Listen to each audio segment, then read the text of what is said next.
Psalm chapter 4, verses 7 and 8. You have put more joy in my heart than they have when their grain and wine abound. In peace I will both lie down and sleep, for you alone, O Lord, make me dwell in safety.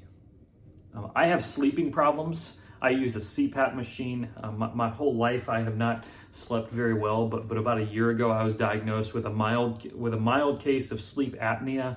So I've been using a CPAP machine since then.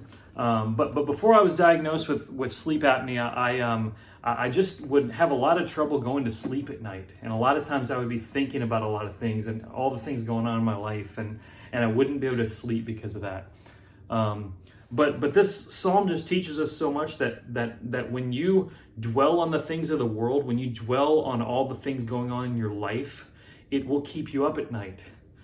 But when the Lord is your trust, when you look to the Lord and make Him the focus of your life, when you're in proper relationship with Him, properly seeking His face, properly loving Him, you will sleep and lie down.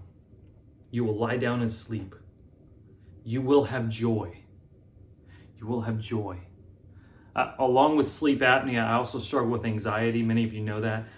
And the answer to anxiety often, not every time, but often, is joy in the Lord. Verse 7, I have more joy from the Lord than I do when grain and wine abound. In the ancient world, grain and wine, if they were abounding, you were doing well. The stock market was up. Your 401k was making a lot of money. You were very well off. You weren't in debt. All your student loans were paid off. Like, you were doing well. And David says in Psalm 4, I have more joy from Christ than any of that stuff could give me. So the question for you today and for your family today is this. Do you have joy in the Lord? Is He your joy? That is, when the rest of your life is crumbling, do you still have hope in the Lord? Do you still look to Him and do you still seek His face and walk with Him? Because that will determine how big your anxiety is. That will determine how well you sleep at night. That will determine how the course of your life and how you live. So let me encourage you today to seek the Lord for joy.